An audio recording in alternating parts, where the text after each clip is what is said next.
할렐루야. 사무엘하 21장 말씀 함께 나누겠습니다. 21장 말씀도 사실은 어떻게 보면 조금 난해한 부분들이 있습니다. 21장에서 볼 때 다윗의 시대에 연분년 3년 기근이 있으므로 다윗이 여호와 앞에 간구하며 여호와께서 이르시되 이는 사울과 피를 흘린 그 집을 인함이니 저가 기브온 사람을 죽였음이니라 하시니라 했습니다. 기근이 있었는데 비가 오지 않고 계속해서 마르니까 농사가 되지 않는 겁니다. 기근이 있었는데 이것이 사울과 그가 흘린 피, 그러니까 기브온 사람들, 기브온 사람은 여호수아 때에 이스라엘 백성들이 가나안 족속들을 다 멸하라 하신 하나님의 명령을 따라 그들을 죽이려고 하는데 이 기브온 사람들이 낡은 옷을 입은 척하고 가죽 부대나 이런 것도 다 낡은 것으로 꾸미고 먼지와 티끌로 위장을 해서 자기들이 멀리서 왔습니다. 우리를 당신의 종의 하나로 보십시오. 이렇게 하면서 살며시 들어와서 이스라엘에 가려고 하니까 그때 언약을 맺었죠. 우리가 결단코 너희를 죽이지 아니할 것이다. 이렇게 맹세했기 때문에 결국 그들을 죽이지 못하고 그 대신에 이스라엘에서 계속해서 장작 패고 물 깃는 그런 종된 일들을 감당하도록 한 족속들입니다. 결국 하나님과 언약한 일 가운데 있었는데 그들을 죽이지 않겠다 한 일을 이 사울이 열심을 품고 이스라엘 사랑한다는 명목 아래 그 사람들을 죽일 기회를 잡고 그들을 죽이려고 한 거죠. 그래서 그 피 흘림에 대한 문제 때문에 결국 하나님께서 그 피 흘림에 대한 대가로 3년 동안 기근을 주셨다, 이렇게 말씀하고 있습니다.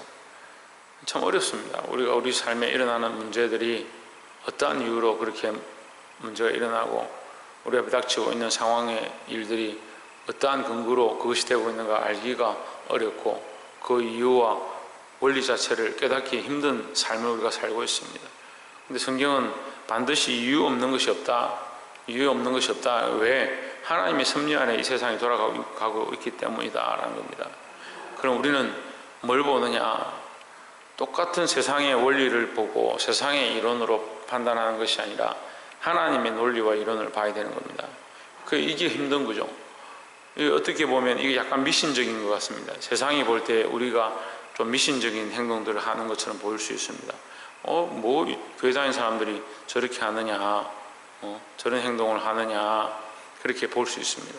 믿지 않는 자들은 하나님이 보이지 않으니까 하나님의 뜻을 알 수 없으니까 우리가 행하는 것이 이상한 것이고 꼭 무슨 그런 날짜를 지키고 주일을 지키고 11조를 드리고 자기 시간을 빼서 주일을 가야 되느냐, 뭐 그렇게 하느냐, 미신 아니가, 뭐 이렇게 볼 수 있습니다. 우리가 세상이 보기에 우리가 구속된 것처럼 보이고 우리 삶에 제약을 받는 것처럼 그렇게 보일 수 있습니다. 하지만 우리는 살아계신 하나님 안에 있는 것이고 세상은 살아있긴 있지만 죽은 존재인 귀신과 악한 것들에 매여있는 그런 삶에 있는 것입니다. 똑같은 현상으로 보이고 똑같은 문제로 보이지만 우리는 바르게 분별할 줄 알아야 한다라는 겁니다. 그리고 이것이 3년 기근이 있고 이런 문제가 있는 것이 그냥 사람의 방법으로 이렇게 하면 되지라고 생각하고 있다면 그건 해결이 안 되겠죠. 하지만 하나님께서 그에게 가르쳐 주시는 대로 그 피 흘림에 대한 문제인 줄 다윗이 알았고 그 피 흘림에 대한 문제를 해결하기 위해서 기브온 사람들을 부르고 우리가 너에게 어떻게 하면 원한을 풀겠느냐, 그렇게 해서 그 사울의 남은 자식 7을 6절에 보시면 자손 7을 내어주소서 여호와의 빼신 사울의 고을 기브아에서 우리가 죄를 여호와 앞에서 목매어 달겠나이다. 왕이 이르되 내가 내어주리라 하니라 했습니다. 저는 이것이 100% 선하다고 보지는 않지만 어쨌거나 하나님 앞에서 이 범죄한 문제에 대해서 그 대가를 지불하고 이 문제를 해결하려고 하는 다윗의 모습을 볼 수가 있습니다. 그래서 세상이 이론하면 그렇게 할 필요 없죠. 너희가 잠잠히 있으면 되지 뭘 그런 걸 꺼내가서 시끄럽게 하느냐, 너희 때문에 괜히 나라가 어지럽게 하느냐, 이렇게 말할 수 있는데 다윗은 하나님 앞에서 내가 어떻게 할 것, 하나님 앞에서 내가 어떻게 행할 것, 그런 것을 생각하니까 그들의 원한을 들어주려고 했다는 거죠. 근데 또 한 가지 문제가 생기는 겁니다. 이쪽에 원한을 갚으면 이쪽에 또 문제가 생기는 거죠. 원한 갚는 것은 우리에게 참 이 어려운 문제를 발생시킵니다. 그래 어제도 말씀을 나눴는데 원수를 갚는 것, 용서하느냐 용서하지 않느냐, 우리에게 권한이 없습니다. 우리가 용서하지 않아도 된다고 성경은 말하지 않습니다. 그런데 우리는 그것을 권한을 들고 있어서 선택할 권한이 우리에게 있는 것처럼 생각합니다. 그래서 나는 용서 안 할래. 나는 용서 안 하고 싶어. 내 마음이지 뭐. 내가 용서하고 싶으면 용서하고 용서하기 싫으면 용서 안 하지. 그건요 믿음이 없는 사람의 생각이에요. 우리가 믿음이 있으면 우리에게 용서하지 않을 권한이 없다는 것을 알게 됩니다. 용서의 권한은 하나님께만 있습니다. 다시 말하면요 심판의 권한이 하나님께 있는 겁니다. 우리가 세상의 원리로 따지면 우리가 가서 그 사람이 나에게 잘못했다고 해서 우리가 그 사람을 감옥에 집어넣거나 내가 대신 그 사람을 칼로 찌르거나 몽둥이를 때릴 수 없는 것처럼, 마찬가지로 영적인 관계 안에서 우리가 사람들에게 용서하거나 용서하지 않는 권한이 우리에게 없습니다. 우리는 용서할 권한밖에 없습니다. 우리는 사랑할 권한밖에 없습니다. 믿는 자의 모습이 그겁니다. 왜냐하면 우리는 이미 1만 달란트 빚진 자, 갚을 수 없는 은혜를 가진 자들입니다. 갚을 수 없는 은혜를 입은 자들이 갚을 수 있는 은혜를 가진 것처럼 내가 하고 안 하고를 선택하는 거예요. 특히 누가 그렇게 많이 하냐? 그리스도인들이라 하는 사람들이 그렇게 많이 하는 거예요. 그렇다면 내가 받은 은혜가 갚을 수 있는 은혜냐? 그렇지 않죠. 갚을 수 없는 1만 달란트 빚진 자가 왜 100데나리온 빚진 자를 가지고 계속 하느냐 마느냐 선택합니까? 선택할 권한이 없습니다. 비교 대상이 안 된다니까요. 하나님의 은혜와 긍휼로 구원을 얻은 우리의 이 구원의 관점을 믿는다면, 우리가 예수 믿어서 구원을 얻은 것이 하나님의 전적 은혜인 줄 믿는다면, 그것을 믿고 있다면, 그것이 복음받은 자이고 그것이 진리를 아는 자이고 그것이 참된 소망을 가진 자의 모습이라면, 우리가 하나님의 자녀라면, 하나님의 백성이라면, 우리가 그리스도인이라면 용서를 하느냐 안 하느냐 선택할 권한이 없어요. 용서를 해야 될 것이 우리가 해야 될 일입니다. 우리가 용서받지 못할 자들이었는데, 용서받을 자격이 없는 자들이었는데, 죽을 수밖에 없는 자들이고 이미 죽었던 자들이었는데, 그것이 우리의 신앙 고백이잖아요. 이미 죽었던 우리를 위하여, 우리를 살리기 위하여 그 아들을 보내시고 십자가에 죽게 하시고 그를 믿는 자마다 구원을 얻게 하신 그 은혜가 크신 줄 아는데, 우리는 뭐 하느냐? 내가 용서할까 용서하지 말까? 내가 화해할까 화해하지 말까? 그렇게 생각하는 겁니다. 그러니까 계속해서 뭐가 안 됩니까? 이 문제들이 해결이 안 되는 겁니다. 다윗이 오늘 지금 그것을 하고 있다니까요. 용서와 화해의 일들을 하고 있다니까요. 기브온에 대하여 용서와 화해의 일들을 요청하고, 그 용서와 화해를 위해서 사울의 남은 자 7을 그들에게 죽이도록 내어주고, 그래서 그 죽이도록 내어주니까 또 어떤 일이 생기냐? 그 아이들이, 그 7 자녀가 죽음으로 말미암아 11절에 이 아야의 딸 사울의 첩 리스바의 행한 일이 다윗에게 들림에 했습니다. 이게 리스바가 그 시체 위에 다른 짐승이 와서 그것을 먹거나 해하지 못하도록 그것을 쳐보내고 그 시체를 지키는 일을 행한 일을 이 다윗이 들은 겁니다. 그 리스바의 원한이 또 생기는 거죠. 다윗이 또한 이 문제에 대해서 또 해결하려고 하는 겁니다. 어떻게 합니까? 12절에 다윗이 가서 사울의 뼈와 그 아들 요나단의 뼈를 길르아 야베스 사람에게서 취하니, 이는 전에 블레셋 사람이 사울을 길보에서 죽여 베산 거리에 메어 단 것을 저희가 밤에 가만히 가가지고 그것을 용사들 함께 가가지고 그 시체를 걷어왔죠. 그러니까 그 시체를 이 여인에게 내어준 겁니다. 뭘 하느냐? 14절에 사울과 그 아들 요나단의 뼈와 함께 베냐민 땅 셀라에서 그 아비 기스의 묘에 장사된 모두 왕의 명대로 쫓아 행하니라. 그 후에 하나님 그 땅을 위하여 기도를 들으시니라 했습니다. 뭘 하고 있냐면 모두 왕의 명대로 쫓아 행하니라 했습니다. 그러면 이 모든 일을 누가 하고 있느냐? 다윗이 하고 있는 겁니다. 다윗이 뭘 합니까? 하나님의 마음을 시원케 하는 일을 하는 겁니다. 여러분, 이것을 우리가 너무 간과합니다. 이것을 잘 가르치지 않습니다. 왜냐하면 이 말씀 여러분 어렵게 들을 수 있어요. 우리 삶에 이것을 적용하지 않고 너무나 쉬운 삶을 살고 있습니다. 여러분, 착각도 참 심각한 거예요. 우리가 주기도문을 외웁니다.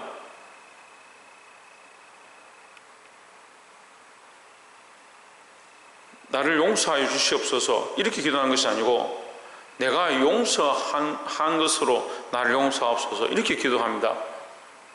너희에게 기도의 방법을 가르쳐 주겠다. 예수님이 우리에게 주신 게 있습니다. 우리가 어떤 죄든지 묶이고 우리가 사하면 사해진다라고 하는데, 우리가 사하면 사해지는 게 그 사람이 죄가 아니에요. 우리가 사하면 사해지는 것은 우리 죄입니다. 그 사람이 나에게 잘못했을 때 내가 그것을 용서하고 그 사람의 죄가 나에게 잘못했고 나에게 속상하게 했지만 내가 용서할 수 있다는 말은 내가 그만큼 하나님께서 우리에게 용서하심을 믿는다는 근거예요.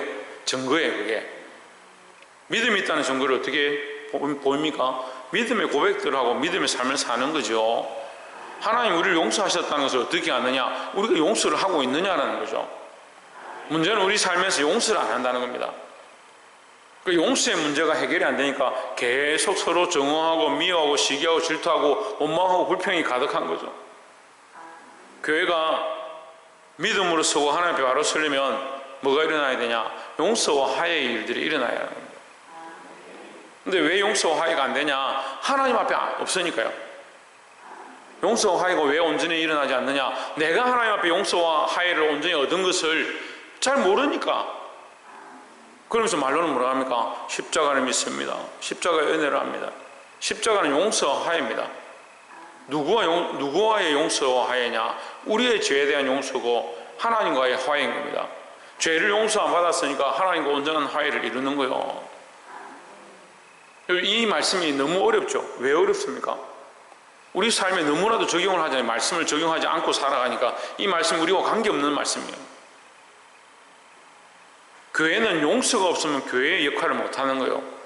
성도가 용서를 하지 않고 있는 삶을 살고 있다면 그것은 십자가의 은혜를 모르는 겁니다. 십자가의 은혜를 모르면 구원받은 백성의 모습이 아닌 거죠. 다윗이 이 용서와 화해의 일을 행할 수 있습니다. 왕의 명대로 이것을 다 행하게 합니다. 왜 합니까? 그가 하나님의 은혜로 왕이 되어진 것을 알고 하나님의 은혜로 이 자리에 있음을 알고 기근이 임한 것도 하나님의 역사인 줄 아니까 하나님의 뜻을 따라 이 용서와 화해의 일들을 행하는 겁니다.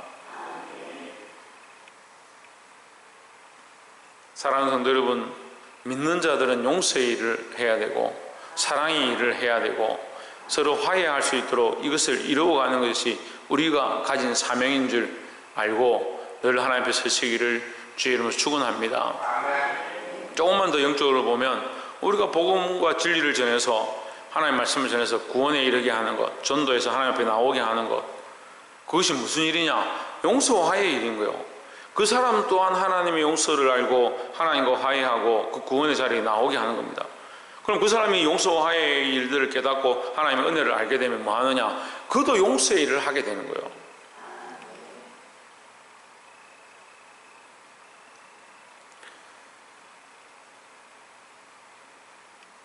마지막 21절에서가 이스라엘 사람을 능욕함으로 다윗의 형 삼마의 아들 요나단이 저를 죽이니라.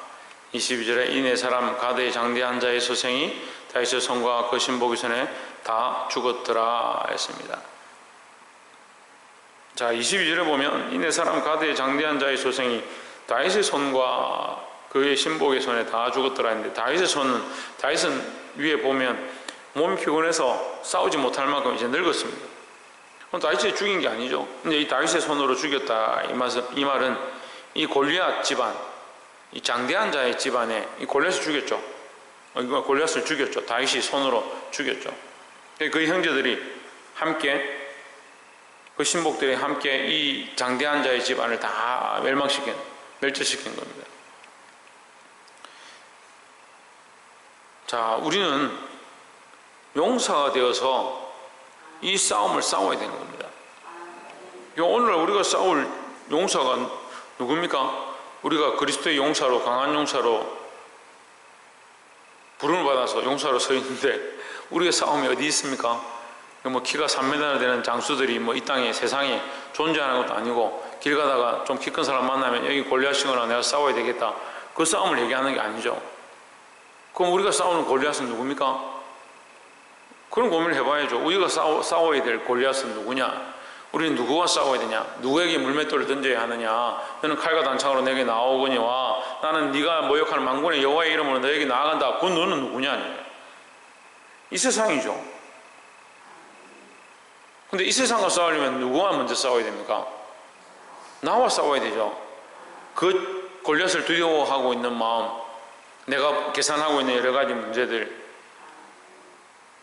그러니까 전쟁이 일어나는데 골리앗이 나와서 싸우는데 사람들 다 어디 있습니까? 장막 안에 숨어 있습니다. 아무도 나가서 싸우려고 하지 않습니다. 장막 안에 왜 숨어 있냐? 자기 삶을 돌아보고 자기를 염려하고 자기 몸을 걱정하고 있으니까 나가지 못하는 거예요. 오늘날 그리스도인들이요, 자기 몸을 걱정하고 자기 삶을 걱정하고 자기 인생을 걱정하고 자기 즐거움과 자기 낙에 빠져 있으니까 하나님 나라를 위하여, 복음을 위하여, 거룩한 영광을 위하여 싸울 자들이 없는, 용사들이 없는 거예요. 용사들이. 이 영적 전투를 전쟁해야 되는데, 영적 싸움을 싸워야 되는데, 자기를 일으켜서 이 장막을 걷어젖히고 지금 나가서 믿음으로 선포할 자들이 일어나야 되는 겁니다. 누가 해야 되느냐? 내가 해야 되죠. 내가 그리스도의 좋은 군사로 하나님 앞에 부름을 받은 자들로서 이 복음을 맡고 이것을 일어나서 나가야 되는데 뭘 못하냐? 오늘 이 말씀의 중심은 용서와 화해인 거예요. 왜 못 일어나느냐? 자기 삶에 매여 있고 자기 감정에 매여 있고 자기 생각에 매여 있어서 용서할 수도 없고 화해할 수도 없고 이해할 수도 없고 복음을 전할 가치도 없고 저 사람에게 내가 예수 그리스도의 복음, 그 구원의 일에 대해서 내가 전달할 필요도 없고 자기에게 대한 관점만 있는 겁니다. 시대가 악해질수록요, 자기밖에 생각을 안 해요. 자기 사랑에 너무 철저하게 매여가는 거예요. 그래서 어디 있습니까? 자기 장막에 그냥 있습니다. 사실은 이 모든 일이 다윗에게는 굉장히 난처한 일이었습니다. 다윗이 왕으로 서서 태평성대를 누리고 즐거움 누리면 그냥 가만히 성에 있으면 되는 거예요. 기근이 있거나 말거나 왕은 먹을 게 있으니까 왕이 그렇게 할 필요가 없죠. 하지만 일어나서 이 문제들을 다 해결해 나갑니다. 여러분 일어나십시오. 용서할 수 없는 것들을 용서하고 화해할 수 없는 것들을 화해하고 복음을 전할 수 없는 자들에게 복음을 전하고 싸울 수 없는 나 자신과 싸우고 내 자존심과 내 생각들을 꺾어버리고 믿음으로 나가서 선한 싸움을 싸우시기를 주의 이름으로 축원합니다. 나를 기쁘게 하는 것이 아니라 부르신 자를 기쁘게 하는 것이 그리스도의 군사의 모습이다 했습니다. 우리는 그리스도의 군사로서 나를 기쁘게 하는 것이 아니라 내 앞에 있는 골리앗과 같은 이 장대한 나를 향하여 믿음으로 싸우고 내 안에 있는 수많은 악한 생각들과 싸워 이기고 용서할 수 없는 마음들과 싸우고 화해하고 사랑하시기를 주의 이름으로 축원합니다. 기도하겠습니다.